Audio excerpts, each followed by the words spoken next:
भारत के किसी सुदूर ग्रामीण क्षेत्र में, जहां अभी भी मिट्टी के घरों से सुबह की धूप छनकर अंदर आती है, एक ऐसा गांव था जहां लोग अपने छोटे छोटे खेतों और पशुओं के सहारे जीवन यापन करते थे। वहां का जीवन सीधा सादा लेकिन भावनाओं से भरा हुआ था। इसी गांव में रहते थे बुजुर्ग किसान रामू और उसकी पत्नी गौरी। रामू किसान था, ईमानदार, परिश्रमी और शांत स्वभाव का। उम्र के इस पड़ाव में उसकी पीठ झुक चुकी थी, चेहरे पर झुर्रियां पड़ चुकी थीं और हाथों में वो ताकत नहीं रही थी जो कभी खेतों में हल चलाया करती थी। उसकी पत्नी गौरी अपेक्षाकृत बहुत छोटी थी, जवान, सुंदर और चंचल स्वभाव की। गौरी को रामू के स्नेह में वह आकर्षण नहीं दिखता था जो एक स्त्री को अपने जीवन साथी में चाहिए होता है। न रामू के पास जवानी थी, न ही वह भावनाओं को व्यक्त करने वाला पुरुष था। गौरी को ये बंधन एक बेजान डोरी की तरह लगता था। धीरे धीरे उसकी आंखें गांव के अन्य पुरुषों को टटोलने लगीं, पर पुरुषों की संगति में उसे एक नया उत्साह दिखता था। उसे ऐसा लगता जैसे उसकी जवानी इस सूखे रिश्ते में दम तोड़ रही है। गांव की गलियों में धीरे धीरे उसकी छवि बदलने लगी।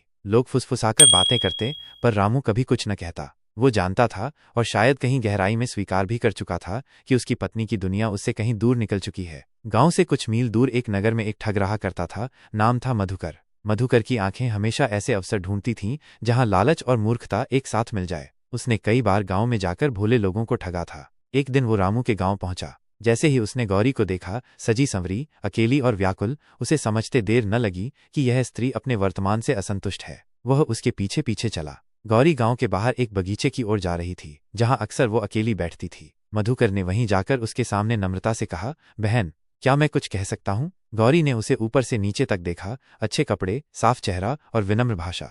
वह चौकन्नी तो हुई, पर डर नहीं रही थी। कहो, उसने उत्तर दिया। मैं विधुर हूँ। मधुकर ने झूठ बोला। मेरी पत्नी को गुजरे 2 वर्ष हो गए। अकेले जीवन काटते काटते थक गया हूँ। जब आपको देखा तो मन ठहर गया। क्या तुम मेरे साथ एक नया जीवन शुरू कर सकती हो? गौरी को जैसे कोई बहाना मिल गया। उसके दिल में दबी हुई इच्छाएं अचानक उमड़ पड़ीं। अगर ऐसा है, उसने धीरे से कहा, तो मेरे पास एक योजना है। मेरे पति बूढ़े हैं और चल फिर नहीं सकते। उनके पास बहुत धन है। मैं वो धन लेकर तुम्हारे साथ चलूंगी, ताकि हम सुख से जीवन बिता सकें। मधुकर ने अपनी मुस्कान छिपाते हुए कहा, कल सुबह यहीं मिलो, फिर हम इस गांव से दूर एक नई दुनिया में चल देंगे।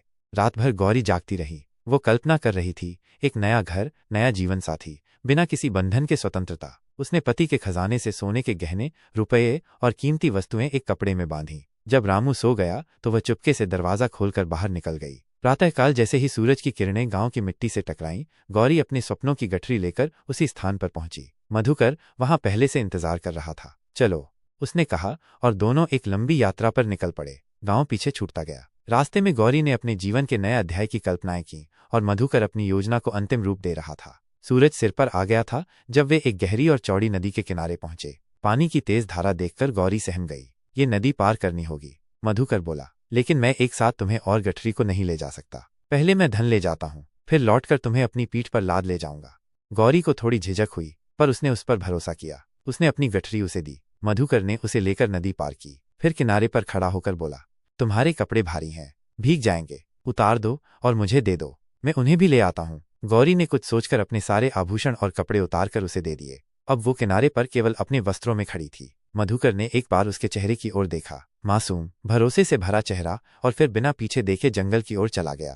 घंटों बीत गए, न मधुकर लौटा, न कोई सहारा मिला। गौरी समझ चुकी थी, उसका स्वप्न टूट गया था, विश्वास तोड़ दिया गया था, और अब वो उस नदी के किनारे अकेली थी, लुटी हुई, अपमानित और अनाथ। वो बैठकर रोने लगी। जीवन में जो उसने खोया, उसकी कोई भरपाई नहीं थी, न धन की, न सम्मान की, न भविष्य की। गांव में अब उसकी वापसी असंभव थी। लोग उसे तिरस्कार की दृष्टि से देखते, और रामू, वो तो पहले ही टूट चुका था, अब शायद मर भी गया हो। समय बीतता गया। गौरी एक नगर के मंदिर में जाकर रही, जहां उसने बाकी जीवन एक सेविका की तरह बिताया। उसका चेहरा अब सौंदर्य से नहीं, पश्चाताप से चमकता था। वो हर रोज उन महिलाओं को समझाती जो अपनी इच्छाओं के वश होकर अपने जीवन को दांव पर लगाना चाहती थीं।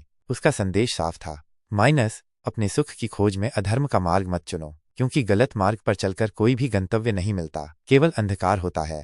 ये कहानी आज भी गाँव में सुनाई जाती है, कि जो अपने स्वार्थ के लिए छल करता है, अंत में वही छल उसका विनाश कर देता है। इसी प्रकार की जानकारी के लिए चैनल को सब्सक्राइब करें, वीडियो को लाइक करें।